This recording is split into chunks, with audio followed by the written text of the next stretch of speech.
Hey there, and welcome to Mama Drama and Trauma. I'm your host, Jenny Kimmel, and this week we're continuing our February reset, and I want to talk about something that feels really important right now. Something I know so many of you are carrying quietly. Exhaustion. And I don't mean the kind of tired that comes from a busy day or a bad night of sleep.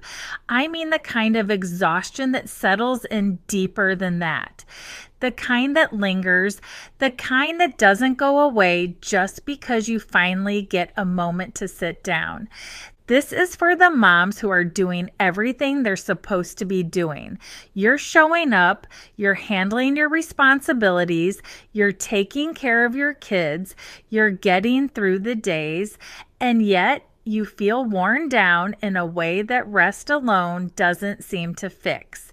If you've ever thought, I know I should take better care of myself, but I don't even have the energy to figure out what that means, you're not alone. This episode isn't about pushing yourself to do more. It's not about adding another routine, another habit, or another thing that you feel guilty for not keeping up with.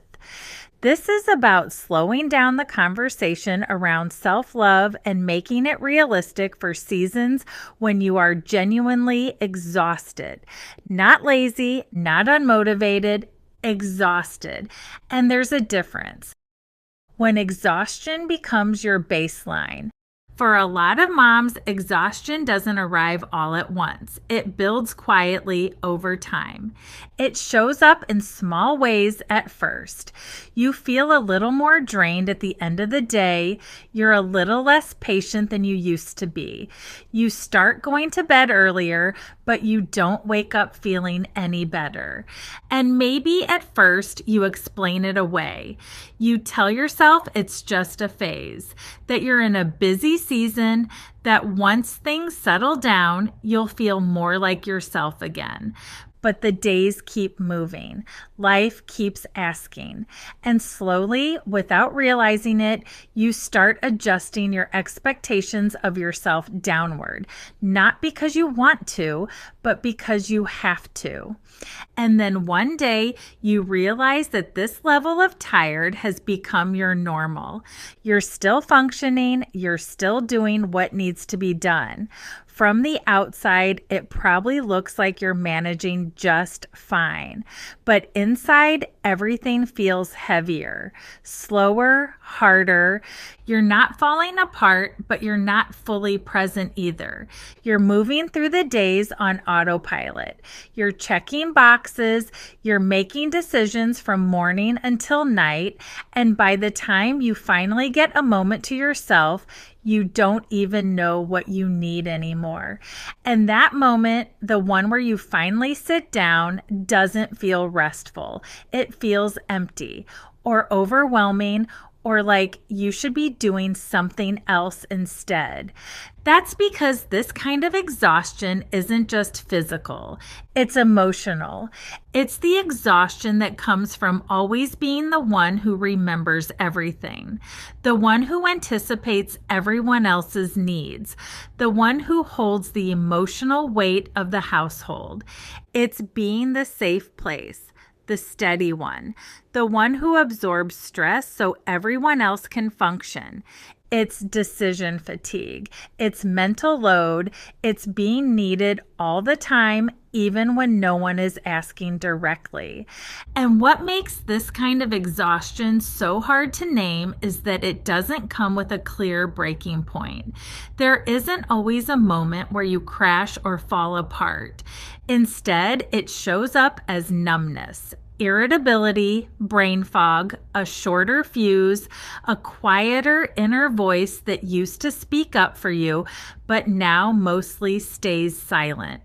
And over time, that kind of exhaustion changes the way you relate to yourself.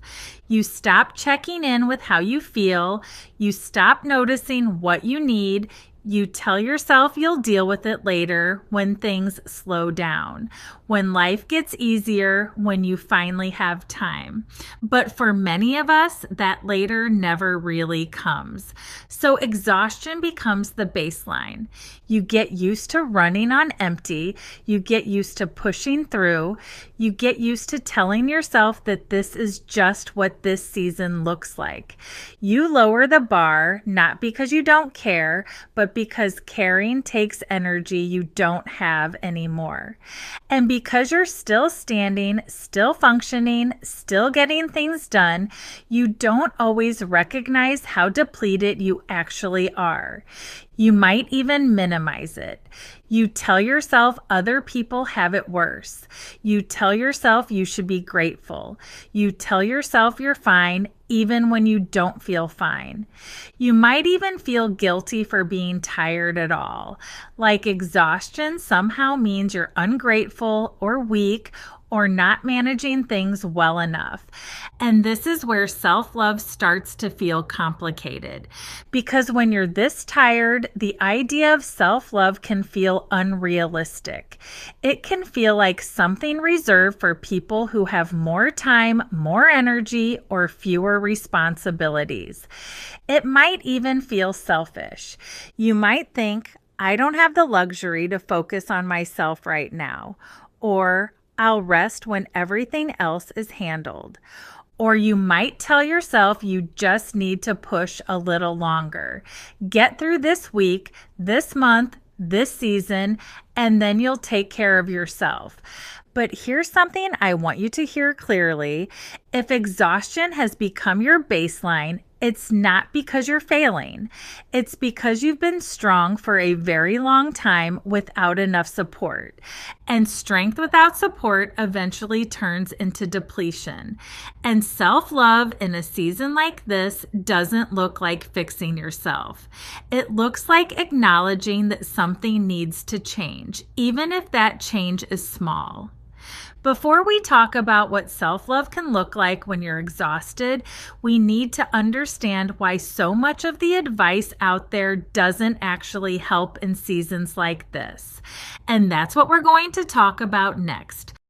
Why traditional self-love doesn't work when you're burned out. When we talk about self-love, there's a version of it that gets shared everywhere, on social media, in books, in conversations that mean well, but don't always land. It usually sounds like this idea that if you would just wake up earlier, stick to a routine, drink more water, move your body, journal every morning, and make time for yourself, you would feel better. And when you're already exhausted, hearing that can feel almost insulting. Because the problem isn't that you don't know what self-care is. The problem is that you don't have the energy to carry one more expectation. Traditional self-love advice assumes you have something extra to give. Extra time, extra capacity, extra motivation, but when you're burned out, you don't have extra anything. So instead of feeling supported, that advice often creates guilt. You start telling yourself that you're failing at self-love too, that even taking care of yourself is something you're not doing well enough. You might think everyone else seems to be managing this, or why does this feel so hard for me? And what gets missed in those conversations is that exhaustion changes everything. When you're depleted, your nervous system is already overloaded, your brain is already tired, your emotional reserves are already low. So being told to add more, even good things, can feel like pressure instead of care. This is where self-love starts to feel like another chore, another item on a list, another thing you should be doing but aren't. And that's not loving. That's just another way we ask ourselves to perform. There's also this unspoken message that self-love should look productive, that it should lead to growth, healing, improvement, or becoming a better version of yourself. But when you're exhausted, the most loving thing you can do might be to stop trying to improve anything at all. Sometimes self-love is not about growth. It's about finding stability again. It's about staying steady, getting through the day without pushing yourself past your limits, choosing not to make things harder than they already are. Another reason traditional self-love advice doesn't work in burnout is because it doesn't account for emotional labor. So much of what drains us isn't visible. It's the constant thinking, worrying, managing, remembering, anticipating. It's holding space for other people's emotions while barely having room for your own. And no bubble bath fixes that. No morning routine touches that. No inspirational quote solves the weight of carrying everything alone. When you're burned out, you don't need motivation. You need relief. You don't need to be told to try harder. You need permission to soften. And yet, many of us resist that because resting feels uncomfortable. Slowing down feels irresponsible. Doing less feels like giving up. We've been taught that self-love is something you earn after everything else is handled, after the house is clean, after everyone is taken care of, after you've proven you deserve a break. But exhaustion doesn't wait for permission. And if you keep waiting until life feels manageable before you take care of yourself, you'll stay stuck in this cycle longer than you need to. This is why so many moms hear self-love advice and quietly shut down. Not because they don't want to feel better, but because the advice doesn't match their reality. It doesn't honor how tired they are. It doesn't leave room for survival seasons. And it doesn't acknowledge that sometimes the most loving thing you can do is stop asking yourself to be more than you are right now. So before we talk about what self-love can look like when you're exhausted, we have to let go of the version that makes you feel like you're doing it wrong. Because self-love is not about fixing yourself. It's not about becoming someone new. And it's definitely not about adding more pressure to an already heavy load. In the next segment, I want to talk about redefining self-love for seasons like this. Not as something you do, but as something you allow. Something quieter, simpler, more honest. Redefining self-love in survival seasons. When you're exhausted, self-love has to be redefined, not because you're doing it wrong, but because the version you've been handed doesn't fit the season you're in.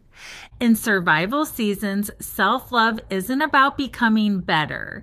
It's about becoming more honest with yourself about what you can actually hold. It's quieter than we expect, less visible, less performative. Self-love in a season like this often looks like not pushing yourself when you don't need to. It looks like choosing the path that asks the least from you, even if it isn't the most impressive one. It's giving yourself permission to rest without needing a reason. That can feel uncomfortable at first, especially if you're used to measuring your worth by how much you get done or how much you give to others. Because when you're tired, doing less can feel like failure. But doing less isn't giving up. It's adjusting to reality. Self-love in survival seasons is about recognizing your limits and respecting them, not trying to overcome them.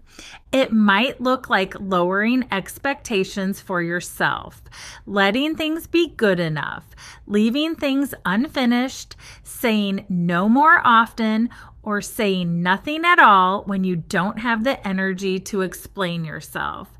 It might look like protecting your evenings, choosing earlier bedtimes, turning off conversations that drain you, giving yourself quiet instead of stimulation. And sometimes self-love is simply not asking yourself to be emotionally available when you're already stretched thin. There's a lot of pressure to heal, to grow, to move forward. And while those things matter, they don't always belong in every season. Sometimes the most loving thing you can do is pause, not to avoid life, but to stop forcing yourself to keep up with expectations that no longer make sense. In survival seasons, self-love becomes internal. It's the way you talk to yourself when you're tired, the way you stop criticizing yourself for not having the same energy you once did, the way you stop comparing your capacity to other people's highlight reels. It's choosing compassion over productivity. It's noticing when you're overwhelmed and responding with softness instead of judgment. You don't have to announce it. You don't have to share it. You don't have to turn it into a routine. Sometimes self-love is invisible to everyone else, and that's okay. It's choosing not to pile on when you're already struggling. It's allowing yourself to be human in a world that constantly asks you to be more. This is also where boundaries become part of self-love. Not big, dramatic boundaries, not ultimatums, just small, quiet ones. Boundaries that protect your energy. Boundaries that keep you from overextending. Boundaries that allow you to say, I can't handle that right now, without guilt. Self-love and exhaustion is not about changing your life. It's about changing how hard you are on yourself inside of it. It's choosing to meet yourself where you are, not where you think you should be. And once you start redefining self-love this way, it stops feeling like another task. It starts to feel like relief. In the next segment, we're going to talk about what this looks like in real life. Practical, gentle self-love you can actually do when you're exhausted. Things that don't require energy you don't have. Practical self-love you can do while you're exhausted.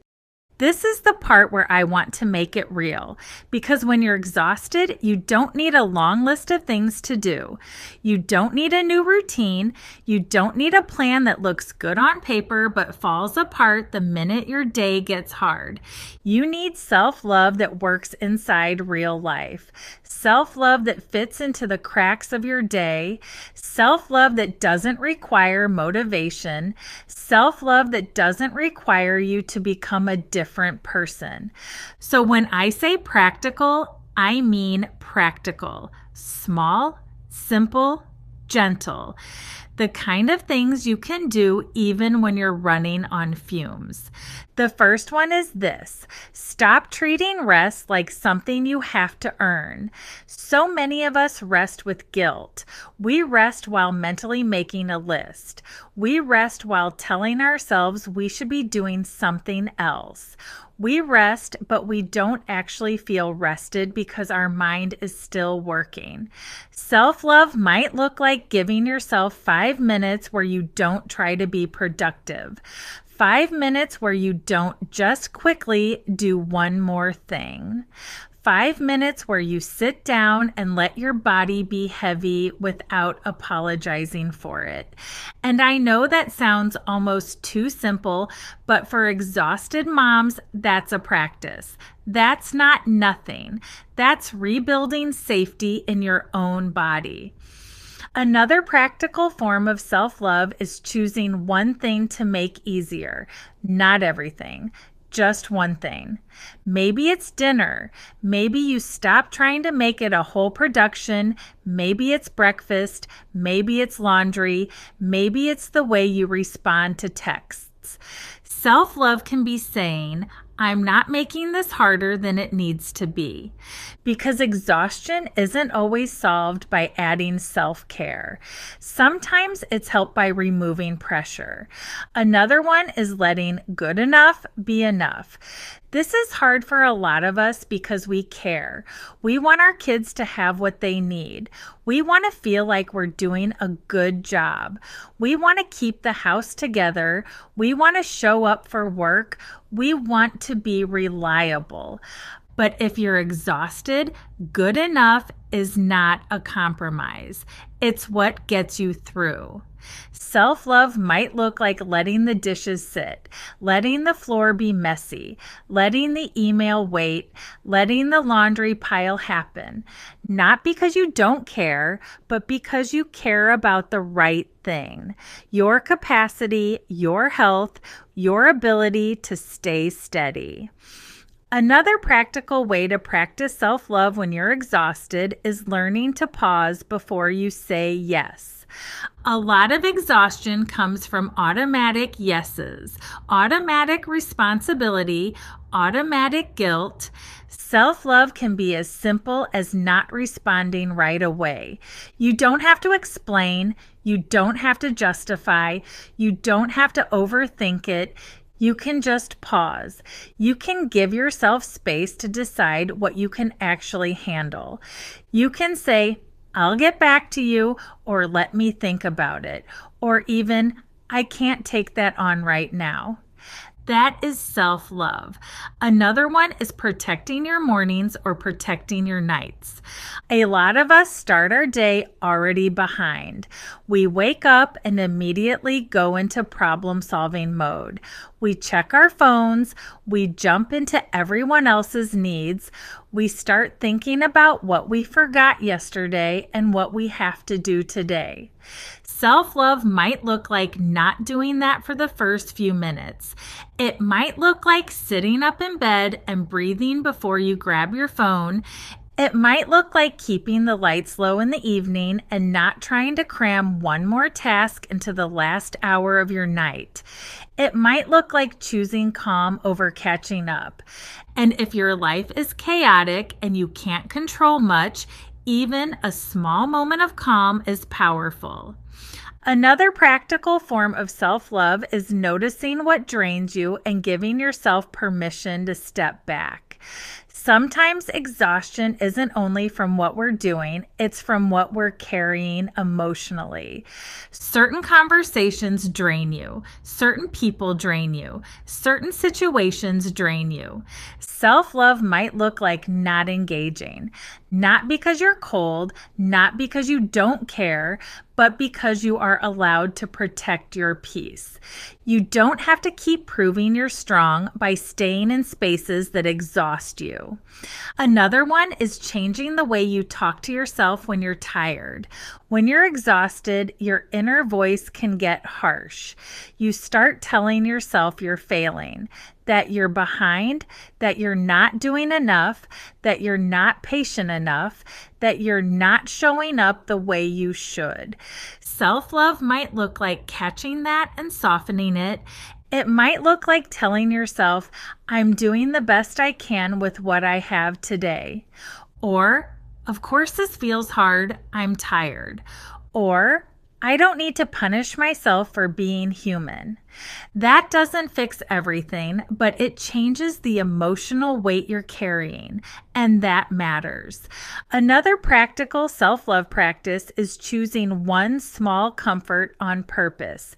Not a shopping spree, not a big treat, just something that signals safety to your nervous system. A cup of coffee you actually sit down to drink. A warm shower without rushing. Sitting in your car for a minute before you walk into the house. Turning on music that calms you.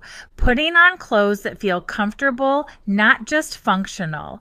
Self-love can be comfort without guilt.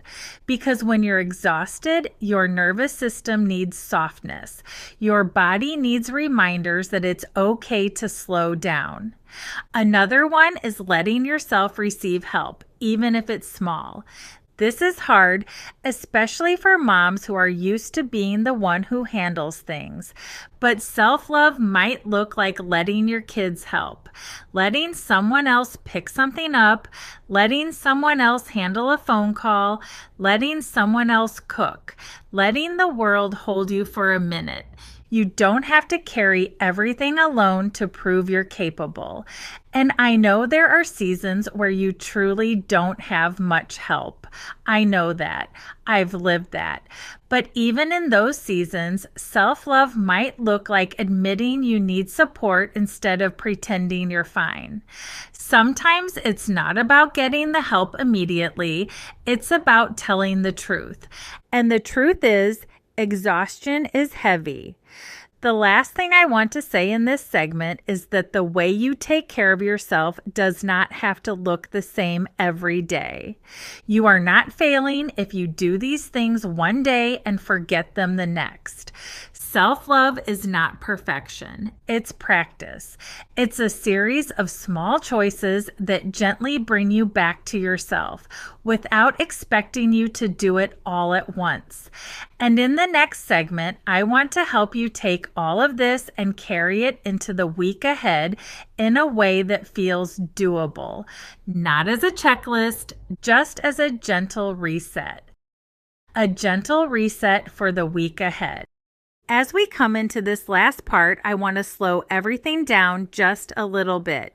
Because if you're exhausted, the last thing you need is to walk away from this episode feeling like you have to remember everything we talked about or do all of it perfectly. This isn't about taking notes. This is about giving yourself permission to choose one small shift and letting that be enough. And even that choice doesn't have to feel big or decisive. It can be quiet. It can change day to day. You're allowed to decide one thing feels supportive today and something different tomorrow. A gentle reset doesn't mean changing your whole life. It doesn't mean starting over. It doesn't mean becoming a new version of yourself by Monday.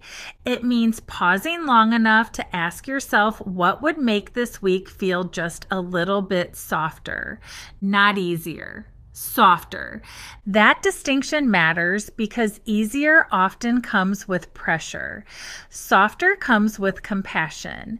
Maybe that looks like lowering your expectations for yourself, deciding ahead of time that you are not going to push as hard as you usually do, that you're going to let some things be unfinished without turning that into self-criticism. And when that inner voice shows up and tries to tell you that you're falling behind or not doing enough, a gentle reset is choosing not to engage with that voice the way you normally do. Not arguing with it, not fixing it, just not letting it run the show.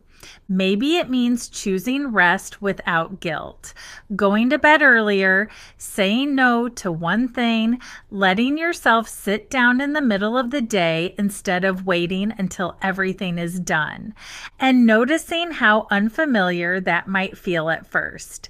Because when you've been exhausted for a long time, rest can feel uncomfortable, like something you're not quite allowed to have. A gentle reset is letting yourself have it anyway.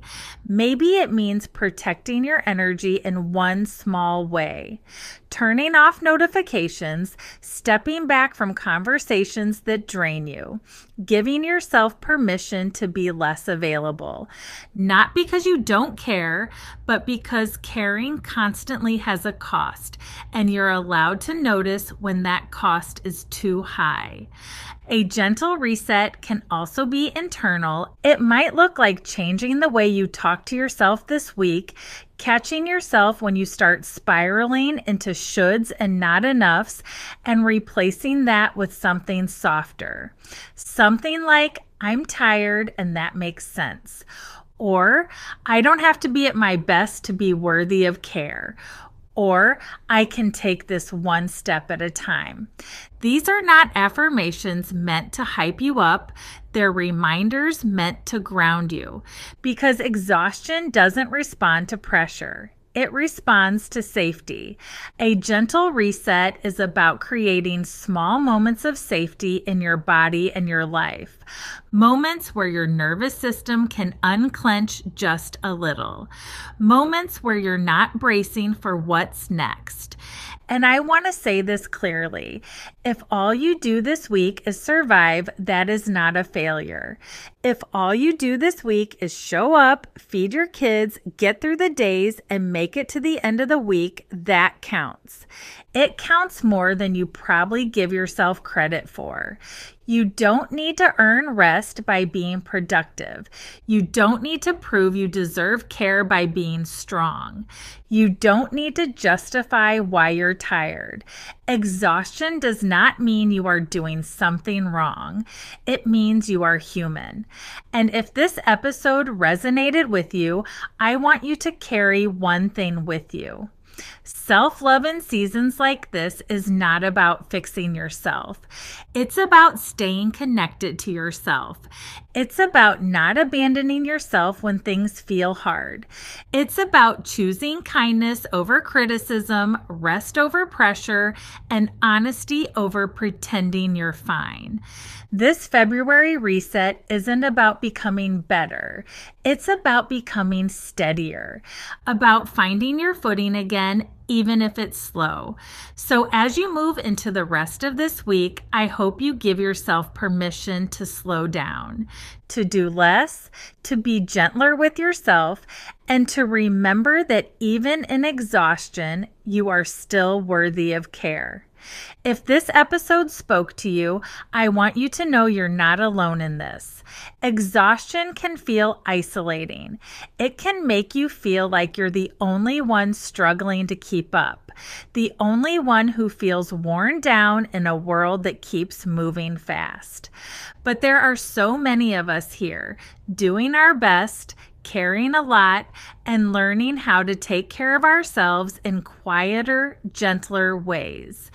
If you know another mom who feels stretched thin, overwhelmed, or just really tired, I hope you'll share this episode with her. Sometimes knowing you're not alone is the most loving thing you can offer someone. You can also find more support, reflections, and resources on my website, mommadramaandtrauma.com, and you're always welcome to connect with me on social media as well. Thank you for being here. Thank you for listening, and thank you for choosing yourself, even in small ways. As always, you are strong, you are worthy, and your story matters. Until next time, take care of you.